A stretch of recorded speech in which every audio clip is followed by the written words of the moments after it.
welcome back. So we have the prospect potatoes in the oven. We have the seasoned tomatoes in the oven. Just prior, we added some grapeseed oil to these fillets to moisten them up. We did a nice crust of kosher salt and crushed black pepper, both sides. So I have this pan super hot. So you want to use canola oil, grapeseed oil, not butter, not olive oil, because it'll burn. You want something that has a big, high flash point, smoke point. So it's about 500 degrees before this thing turns rancid and brown. See how that is just dancing, that oil? So we're going to take this, you're going to hear it. How beautiful it's going to sound. Like that. So it's going to sit here for 4 minutes. 4 minutes just like that. So then what you're going to do later is you're going to flip it again and we're going to make the sauce. So what I've done is I've taken that potato, the prospect potato, out of the oven. So you have a good idea what it looks like. When it's finished, look at that beautiful color, the salt and the pepper, those beautiful diamonds. And then you'll have this on the plate with the filet, roasted tomato. And this, all of this stays beautifully warm. So if you've started, 22 minutes have gone by, the potatoes are ready, the tomatoes are ready. After 10 minutes or so in the oven, 400 to 425 degrees for both. Because you want to get a nice brown on the potato. And nothing browns it up like that, like bacon fat. So again, you made the bacon, it's going to go on here anyway. And what goes better with blue cheese than bacon?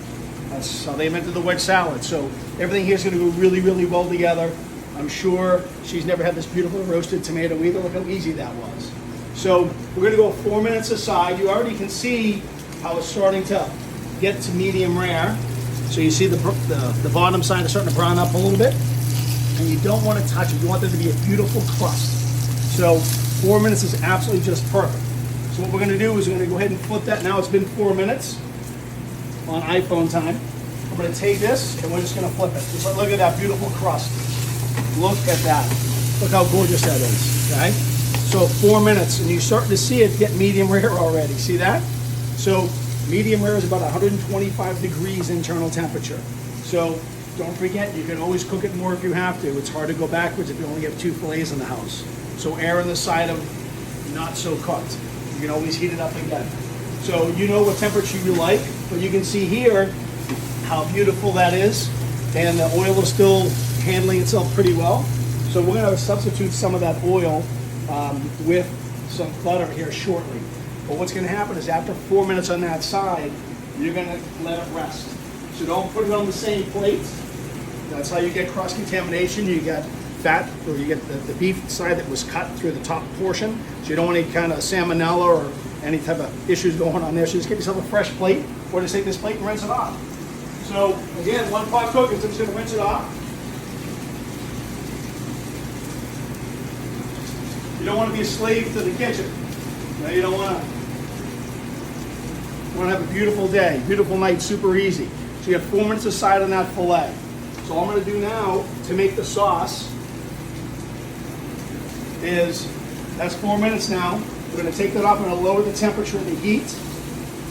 We're going to let the fillets rest. 4 minutes aside to medium rare.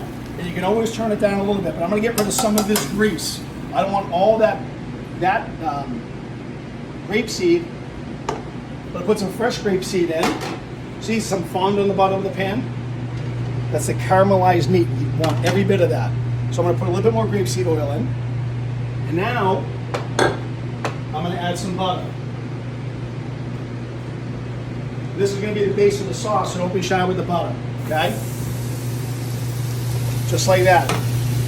And now what we're going to do is add a little salt to that. And I'm going to add some aromatics to it. So we're going to add, that is sage, rosemary, and fresh thyme. We're going to take 2 cloves of this garlic. We're just going to mash it down like that to break it, so you get some of the essential oils out. Okay? So now this is cooking in there just like that. You're getting all the flavor from those herbs. I'm going to add a little bit more butter and a little bit more salt. Then we got this is the sauce, plus I'm going to baste that filet with a pepper. So I'm going to baste that filet a little bit while it's resting. You could do it in the pan too, but you could also burn, and you don't want to burn. Nothing worse than burnt butter and burnt garlic. So look at that. All the essential oils coming out of those herbs. Trust me when I tell you, that is absolutely fantastic. So we're just going to take a little bit of this right now. Just base that, let it sit on top. Some of those herbs on there too. Spread the garlic around. Okay? So now we're going to get that out of there. It's going to sit and rest. You want that to rest for about 3 minutes, 4 minutes. Okay? Almost as long as it takes to make the sauce. So now you have that beautiful fond from the bottom of the pan. You get salt and pepper in there. You get the butter, which tastes delicious. So now we're going to add some Stilton blue cheese. So this is a little wedge we got at any store, Fresh Market. You can use Maytag blue cheese, any type of blue cheese. So I'm going to cut it like that and just break it down a little bit so it's easier to manage in the pan. We're going to put that in the pan. And you're going to add a little bit of heavy cream.